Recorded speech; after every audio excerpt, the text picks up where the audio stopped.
under construction이라는 용어가 있습니다. 우리 미국에 사는 사람들이니까 당연히 다 under construction, 공사 중이라는 말이죠. 세계 최고의 수재라고 하면 그래도 모름지기 하버드, 예일이나 캠브리지 대학이 하죠. 더 뛰어난 사람들도 많이 있지만 하버드의 수재들이 대학에 under construction이라고 이름으로 모인 아카펠라 그룹이 있습니다. 아직 완성되지 못한 상태라는 의미죠. 공사 중이라는 겁니다. 그리고 완성을 위해서 아직도 한창 작업 진행 중이라는 거죠. 그들은 세상 노래를 아카펠라로 하는 것이 아니라 찬양으로 복음을 전하는 아카펠라 그룹입니다. Under Construction. 공부하면서 시간을 쪼개 연습을 하고 방학을 이용해서 미국 내에서 그리고 때로는 다른 나라에 순회하면서 하나님을 찬양하면서 복음을 전하는 그룹입니다. 수년 전에 한국을 방문하기도 했습니다.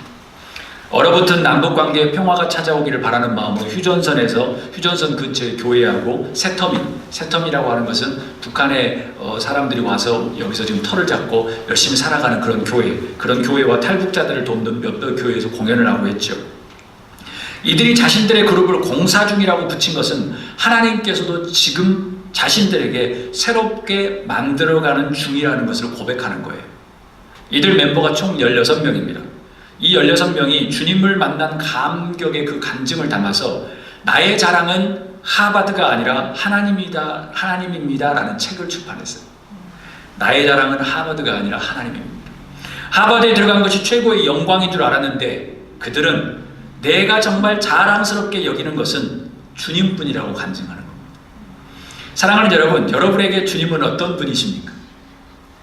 오직 나의 자랑은 예수 그리스도 뿐입니다 라고 고백하는 여러분이 될 수 있기를 주님으로 축복합니다. 아멘. 다 함께 우리 11절 말씀을 읽도록 하겠습니다.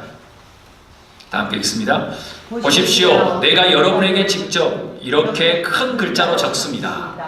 큰 글자로 적습니다 라는 말을 주목하셔야 합니다. 직접 이렇게 말하는 이유는 무엇일까요? 서신서를 본인이 적어야지 직접이라고 표현할 수 있을 텐데 바로 내가 직접 이렇게 큰 글자를 적는다는 것은 뭐냐면 바울은 본인이 큰 글자로 마지막 추신, PS, 그 사인만 적었다는 의미예요. 다른 바울의 서신에서도 비슷한 곳이 많아요. 큰 글자로 적는다는 말씀을 묵상하면서 저에게 많은 깨달음이 왔어요. 첫 번째, 바울의 몸이 그렇게 좋진 않았구나. 불러주고 대필하면서 마지막에 큰 글자로 자기가 적을 수밖에 없는 몸 상태가 많이 약했구나. 1차 전도여행을 끝낸 후 갈라디아 지방교회에 편지를 쓰고 있는 겁니다. 대필을 했다는 것은 서신을 모두 기록할 만한 체력이 없거나 아니면 질병이 있었다는 것을 의미합니다. 마지막 추신과 사인밖에는 할 수 없을 정도로 몸이 극도로 약해진 것이죠. 그리고 하나님의 은혜를 체험한 후에 눈의 안질과 원래 가지고 있는 질병들로 인해서 힘든 상황인 겁니다. 그렇지만 그의 직접 큰 글자로 적는다는 의미는 그럼에도 불구하고 사역에 대한 책임감 그리고 사명감을 느끼게 하는 아주 결연한 모습입니다. 자신이 전도하고 개척한 교회를 살리려는 사명감을 말하는 겁니다. 사랑하는 여러분, 육신적, 정신적으로 힘들더라도 직접 큰 글자로 적을 수 있는 책임감과 사명감으로 가득 찰 수 있기를 주님으로 축복합니다. 아멘. 힘들더라도 포기하지 마십시오. 분명히 편지를 적을 수 없는 상황임에도 불구하고 마지막에 몇 자라도 자기가 힘 눌러서 꾸벅꾸벅 그냥 멍 눌러가면서 적으려고 했던 바울 사도의 마음은 그 교회가 올바로 섰기 위해서 사명감과 책임감을 가지고 그 몸이 안 좋은 상태에서 썼다는 것이죠. 힘들더라도 포기하지 마십시오. 아멘. 아멘. 직접 큰 글자를 하나님을 위해서 꾹꾹 눌러서 쓰는 여러분이 될 수 있기를 주님으로 축복합니다. 아멘. 두 번째 저에게 감동이 됐던 것은 교회의 상황이 많이 복잡했구나라는 겁니다. 몸이 안 좋으면서도 편지를 쓸 수밖에 없었던 거죠. 갈라디아 지방 교회들이 문제가 복잡했으니까 대피를 해서라도 서신을 보내야 했겠죠. 우리가 알듯이 교회의 상황은 복잡했습니다. 복음이 헛수고가 될 지경이 되었기 때문에 그래요. 하나님의 교회가 무너지는 것을 보지 않겠다는 복잡한 심경을 가지고 지금 기록한 겁니다. 사랑하는 여러분, 교회의 트러블 메이커가 아니라 교회의 피스메이커가 될 수 있기를 주님으로 축복합니다. 아멘. 오직에 쓴 바울 사도가 그렇게 힘든 상황에서도 대피를 시켜가고 마지막에 사인 한 번 할 수밖에 없는 상황임에도 불구하고 그 교회를 염두할 수밖에 없었던 것은 교회의 피스메이커보다는 트러블 메이커가 너무나도 많았다는 것이죠.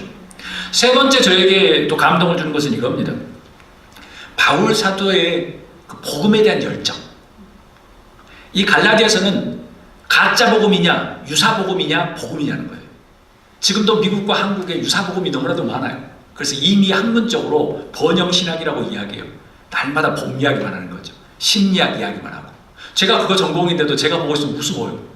왜냐하면 인터넷에 쎄고 생긴 그게 많은 건데 제가 날마다 하는 일을 예배 시간에 굳이 할 일이 없는데 날마다 그러고 있는 거죠. 당연히 거기에 복음도 있어요. 근데 주가 이거면 유사 복음인 거죠. 여기에 갈라디아 교회도 다 열심히 있는 사람들이 유사 복음을 말했어요. 이상한 사람이 온 게 아니에요. 교회 리더자들이 복음인 것처럼 이야기하면서 옷을 입히고 유사 복음. 그래서 바울 사도는 이야기해요. different gospel이라고 이야기해요. 가스프린처럼 보이는데 전혀 구별 못하는 가스프린인 거죠. 사랑하는 여러분, 겉으로 보면 완벽한 교회예요. 갈라디아 교회는 지금 아주 성장하는 교회예요. 그런데 문제가 조금씩 있었던 거예요. 겉에 사람들은 몰라요. 그런데 바울 사도는 느끼기 시작하고 영적인 사람은 느낀 거예요. 왜냐하면 율법이 너무나도 강한 시대가 되고 뭔가 지금 유사복음이 너무나도 판을 치는 거죠. 그것은 우리의 생각일 수도 있어요. 완벽해 보이는 것은 교회에 문제 없는 것처럼 보이지만, 근데 영적인 눈으로는 그들은 복음이 변질돼서 가짜 유사복음을 잘 성장하고 있는 것처럼, 체계가 있는 것처럼 보이지만 유사복음이 지금 잘 자라고 있는 겁니다. 그것이 곧 율법이었죠. 그것은 눈에 보이는 세상적인 것이었습니다. 그래서 바울은 노라고 이야기하는 겁니다. 사랑하는 여러분, 여러분의 열정은 어디를 향하고 있습니까? 유사복음을 향하고 있습니까? 진정한 예수 그리스도의 복음을 향하고 있습니까? 교회는 이렇게 돼야 돼 라고 생각하면 유사복음이거나 여러분의 율법일 겁니다. 목사는 저래야 돼, 여러분의 율법일 겁니다. 그러지 않습니다. 그 다음에 교회는 이래야 돼, 그러지 않을 경우도 많습니다. 그렇게 했기 때문에 교회가 망가졌는데 왜 여기까지도 그러시는 거죠? 그러니까 갈라디아 교회가 그렇게 된 겁니다. 그래서 different gospel을 잘 분별해야 되는 거죠. 여러분의 인기와, 거기서 말씀이 나옵니다, 욕심과 우상과 율법 중에서 잘 구별하라는 게 갈라디아 교회입니다. 갈라디아 지방교회는 분명 성장하는 교회였고 문제가 없어 보였습니다. 그렇지만 소수의 사람들이 문제가 있다고 제기했고 바울 사도는 복음의 열정을 가지고 있었기 때문에 복음이 가짜 복음이면 안 된다, 잘못하면 헛수고가 될 수 있다고 갈라디아에서 계속 이야기하는 겁니다. 사랑하는 여러분, 여러분의 눈도 달라질 수 있기를 주님으로 축복합니다. 우리가 지금 하고 있는 것이 어찌 보면 가짜 복음일 수도 있습니다. 100% 다 그렇다는 게 아니라 우리가 입고 있는 옷이 그럴 수도 있다는 겁니다. 우리가 30년 동안 신앙생활 했던 것, 배웠던 것들이 보면 가짜 복음으로 입힐 수도 있는 거예요. 오늘 말씀에 보면 소수 사람의 인기를 위해서, 그것에 야합하기 위해서 교회를 키워야 되고, 그 다음에 많이 셀을 늘려야 되고, 헌금을 많이 내야 되기도 하고, 어찌 보면 가짜 복음이 판치는 세상이기도 하죠. 다 함께 12절 말씀을 읽도록 하겠습니다. 유심히 읽으셨으면 좋겠습니다. 육체의 겉모습을 꾸미기를 좋아하는 사람은 여러분에게 할례를 받으라고 강요합니다. 그것은 그들이 그리스도의 십자가 때문에 받는 박해를 면하고자 하는 것입니다. 그때나 지금이나 비슷한 것 같아요. 이 육체의 겉모습을 좋아한다는 것, 그것은 뭐냐면 미국의 막 집이라든가 차라든가 막 돈이라든가 다른 것을 좋아하는 사람, 그것은 그것만 이야기한 게 아니에요. 교회도 막 최고해야 된다, 교회도 막 커야 된다, 막 이렇게 생각하는 사람, 그 다음에 뭐 대단해야 된다라고 생각하는 사람, 육체의 겉모습을 꾸미는 사람은 여러분에게 할례를 강요해요. 할례란 것은 뭐냐면 율법이에요. 이렇게 해야 됩니다, 저렇게 해야 돼, 이것은 이렇게 해야 돼, 내 경험은 이렇게 해야 돼, 이것은 법이야, 막 이렇게 이야기하는 거죠. 그렇게 해가지고 막 만드는 거죠. 그래서 그들은 그리스도의 십자가 때문에 받는 박해를 면하려고 하는 거예요. 진정으로 십자가를 따르려고 하는 것은 관심이 없다는 거예요. 오로지 겉모양만 관심이 있는 거죠. 교회는 이렇게 해야 돼, 이렇게 해야 돼 라는 겁니다. 어느 겨울날 성 프란시스가 레오라는 수사와 함께 길을 걷고 있었습니다. 성 프란시스가 말을 건넵니다. 형제여, 아무리 신앙과 덕에 모범이 있어도 그것에 완전한 기쁨이 없음을 살펴라 라고 이야기합니다. 또 길을 가다가 또 말합니다. 형제여, 어느 형제가 온갖 기적을 베푼다 할지라도 그곳에 완전한 기쁨이 없음을 살펴라 라고 이야기합니다. 또 길을 가다가 큰 소리로 형제여, 온갖 언어와 학문과 성서에 통달하고 예언까지 할지라도 그런 일에 완전한 기쁨이 없다고 적어라. 또 가다가 또 다시 부르며 말합니다. 형제여, 세상의 온갖 지식을 얻었다 할지라도 그러한 길에는 완전한 기쁨이 없다고 적어라 라고 이야기합니다. 함께 따르던 레오 수사가 기가 막혀 묻습니다. 선생님, 그렇다면 완전한 기쁨은 어디에 있습니까? 성 프란시스가 이렇게 말합니다. 우리가 비에 젖어 추위에 떨며 온갖 굶주림 속의 목적지에 도달해서 문을 두드릴 때 문지기가 나와 누구냐고 묻는다고 하자. 우리가 당신의 형제들이라고 대답할 때 그것은 거짓말이라고, 나쁜 불안당이라고 바깥에 세워둔다고 하자. 그런 경우에 이 문지기가 사실은 우리가 누군지 알고 있고 단 하나님께서 그를 시켜 우리를 물리치게 했다고 하더라도 겸허한 마음으로 사랑을 가지고 생각하면서 그 폭언과 학대를 불평 없이 견디어낼 때 형제여 그곳에 완전한 기쁨이 있다고 적어라 라고 말씀하십니다. 성 프란시스는 워낙 유명하니까요. 만약 우리가 그것을 주님께 대한 사랑을 위해서 그분의 순환이라고 생각한다면 그런 학대도, 그런 핍박도 분명히 하나님께서 알고 있지만 그런 핍박도, 그런 모면도 반가운 마음으로 꾸준히 견디면 이는 그리스도께서 당신 벗들에게 내리신 성령의 모든 은총과 모든 은사보다 뛰어난 것이다 라고 이야기합니다. 다시 말해서 그리스도께 대한 사랑을 위해 고통과 치욕과 노고를 반가운 마음으로 참아 받는 것보다 더 뛰어난 것은 없다는 것이요. 왜냐하면 예수님이 그러셨기 때문에. 왜냐하면 하나님께서 주시는 모든 재능과 선물은 우리의 것이 아니라는 거죠. 하나님의 것이기에 우리는 어느 것도 자랑할 수 없다는 겁니다. 그러나 우리가 환난과 시련의 십자가를 자랑할 수 있으면 그 십자가는 우리의 것이기 때문이라고 말합니다.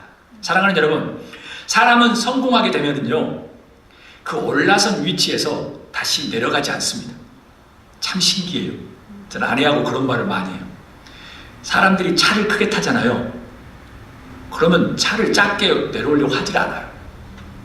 참 신기해요. 한국도 거의 똑같아요. 참 신기해요.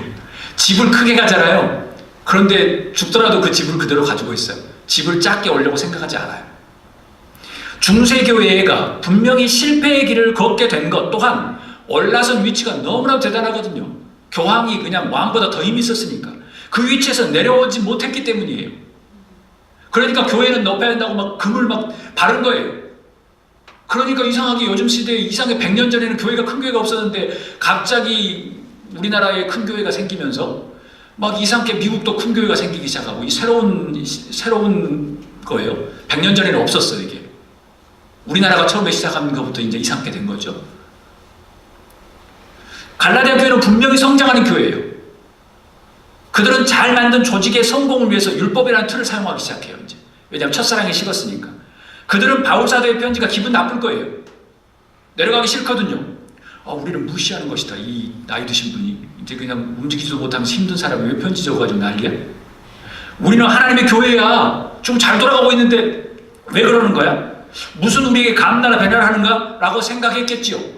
한마디로 말하면 우리의 그거로 말하면 개구리가 올챙이 시절을 잊은 거예요, 지금. 기억하십시오. 바울사도는 지적합니다. 육체의 겉모양을 꾸미기를 좋아하는 사람은 할례를 강요한다. 그것은 뭐냐면 자기의 경험과 법마, 무엇을 갖다가 자기의 경험만 막 강조하는 거죠. 겉모양에 신경을 쓰는 사람들이라고 이야기합니다. 그들은 십자가 때문에 박해를 면하기 위해서 할례를 선택한다고 이야기해요. 바울사도는 전곡을 찌른 겁니다. 아마 갈라디아 교회는 힘들었겠죠. 슬그머니 율법이 잘못인 줄 알면서도 양다리 걸치면서 따라가는 사람들을 말합니다. 세상과 교회와. 그리고 잘 모르는 사람들을 선동해서 이것이 옳다고 큰 목소리로 바람몰이를 하는 겁니다. 초신자들은 막 바람몰이를 하는 거죠. 자신들의 욕구를 위해서 성장과 성공이라는 명목으로 사람을 현혹하는 겁니다. 지금 현대 교회는 너무나도 많습니다. 목사의 그 명예와 그것을 위해서 막 교회를 크게 불리죠. 막 캠퍼스를 두고. 사랑하는 여러분, 십자가는 고난과 박해를 경험하는 복음의 능력입니다. 아멘? 아멘. 십자가의 핍박과 고난과 즉 낮아짐을 모면하기 위해서 겉모습의 율법을 선택하면 안 된다는 거예요. 겉모습의 율법은 뭐냐면 현 시대가 이래, 그러니까 이게 맞아 라고 하는 겁니다. 그런데 그리스도의 십자가는 없죠. 십자가는 원래 그런 게 아니니까. 저를 비롯한 현대 크리스천들의 십자가의 고난과 핍박은 잊고 살아갑니다. 왜냐하면 그것을 이야기하면 교회 안 와요. 편한 달콤한 사탕과 초콜릿만 이야기해야 되기 때문에. 십자가의 고난이 사라진 어떤 복음도 우리에게 완벽한 환희를 줄 수가 없어요. 그래서 성 프란시스는 이야기하는 겁니다. 거기에는 완벽한 환희가 없다. 즉 십자가가 없으면, 왜냐하면 부활이 없기 때문에 그렇습니다. 예수님의 고난과 핍박의 십자가를 여러분의 것으로 경험하는 여러분이 될 수 있기를 주님으로 축복합니다. 다 함께 13절 말씀을 읽도록 하겠습니다. 할례를 받은 사람들 스스로 율법을 지키지 않으면서 여러분에게 할례를 받게 하려는 것은 여러분의 육체를 이용하여 자랑하려는 것입니다. 2000년 전에 썼지만 이 바울사도가 너무나도 인간을 간파하는 겁니다. 종교를 가지고 장사하는 사람들을 이야기하는 거예요. 여러분의 육체를 이용해서 자랑하려는 것입니다. 자기의 그 본모습을 수리려 정치인과 그거 별로 다를 바가 없다는 거죠. 언행일치, 악한 일, 솔직히 선한 것처럼 보이지만 자신들의 이익과 명분들에 너도나도 할 것 없이 모여듭니다. 율법이 분명히 잘못된 것을 알고 있지만 알면서도 주장할 수밖에 없는 상황을 만드는 사람들이 문제죠. 빠져나갈 수 없게. 사람들은 흥미롭게도 자신들에게 확신이 서지 않는 길을 갈 때 동무들을 구합니다. 왜냐하면 팬들이 많이 있으면 잘못한 일을 해도 그냥 우르르 가는가. 뭔가 합리적이죠. 합리적인 선택입니다. 교회가 그렇습니다. 문화와 경제는 그렇게 움직입니다. 정치도 그렇게 움직여요. 그렇지만 교회는 그렇게 움직이면 안 되거든요.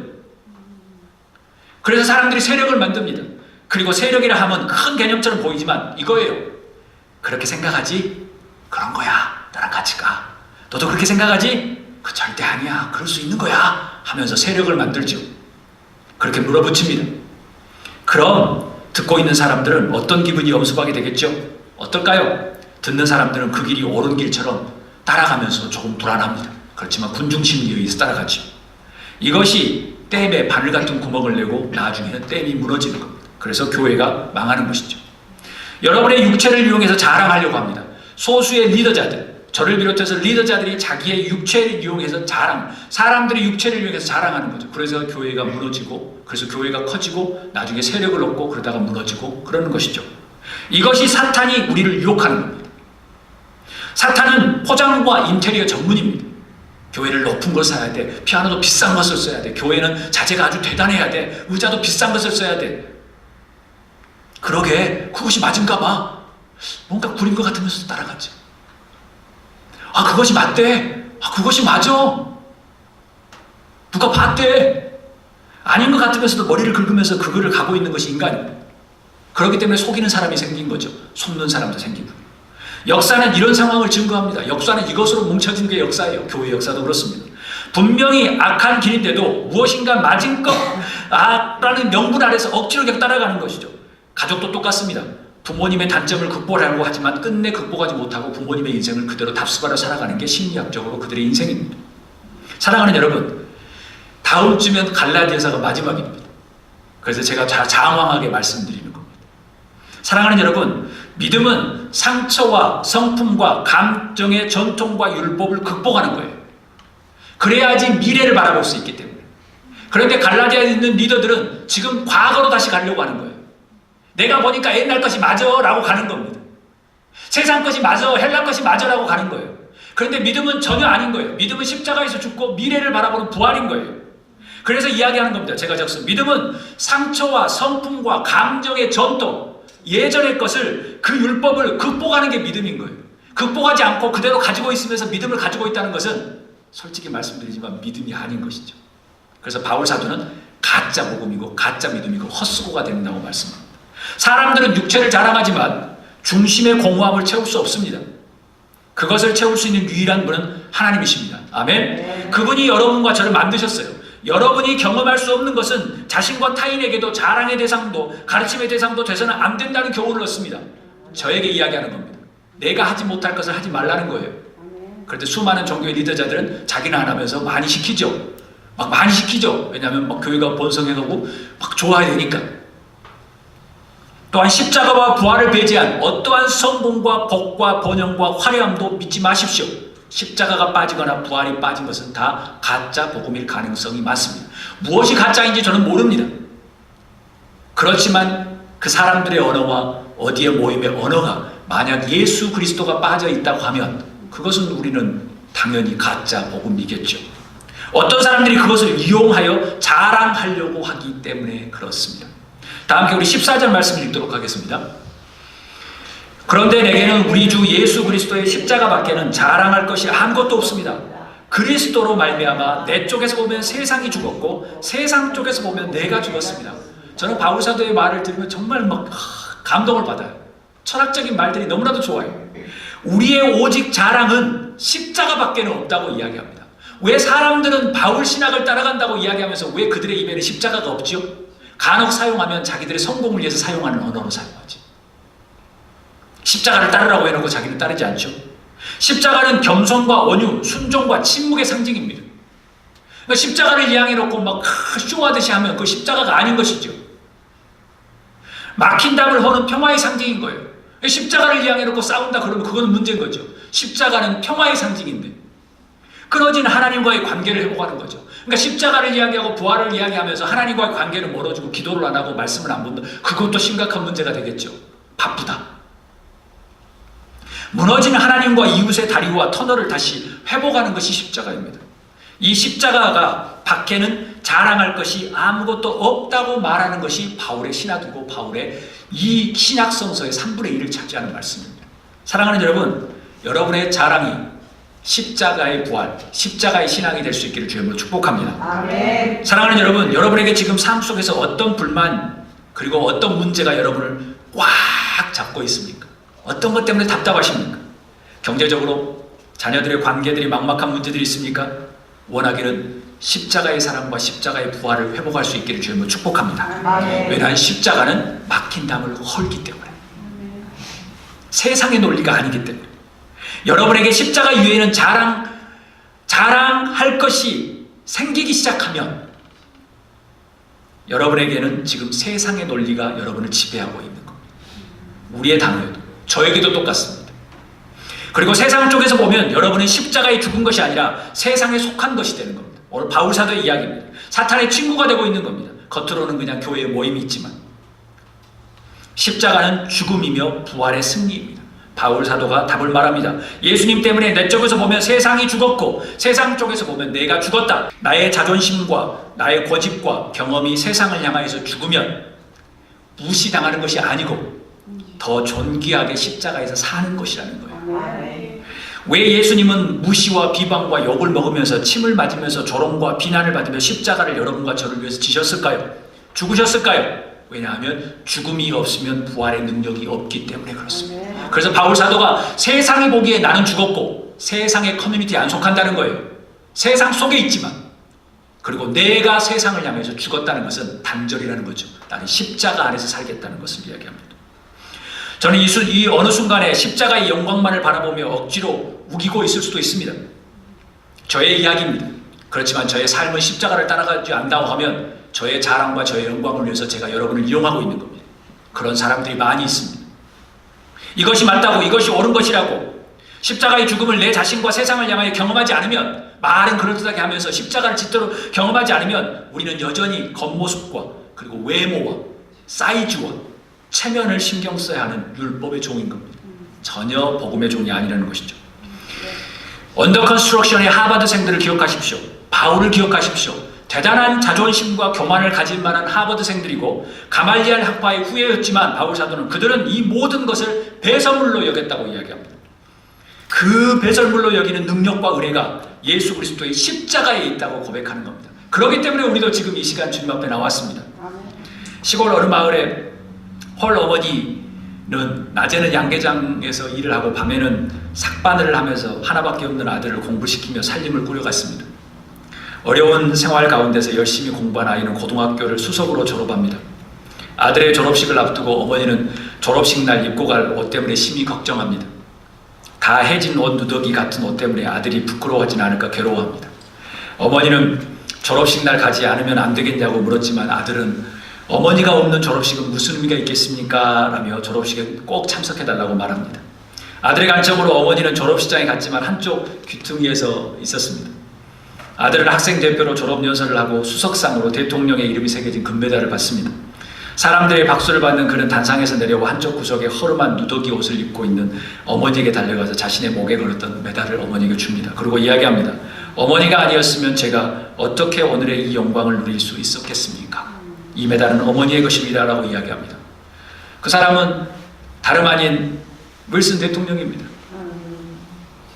제가 왜 이 유해화를 드냐면 여러분의 십자가는 윌슨의 어머니처럼 초라한 분이십니까? 아니면 여러분에게 자랑거리입니까? 예수님이 이 땅에 우리 교회에 오시면 예수님을 알아볼 수 있을까요? 당연히 우리보다 화려한 곳은 더 알아보기 힘들겠죠. 예수님은 마구간에 오셨으니까. 희생의 소중함을 알고 겸손하게 어머니의 희생을 자랑하는 것이 아들의 본분이죠. 당연히 우리도 예수 그리스도를 따른 사람이니까. 우리도 십자가의 사랑을 깨닫는다면 예수 그리스도의 십자가를 자랑스럽게 생각해야 되는 것이죠.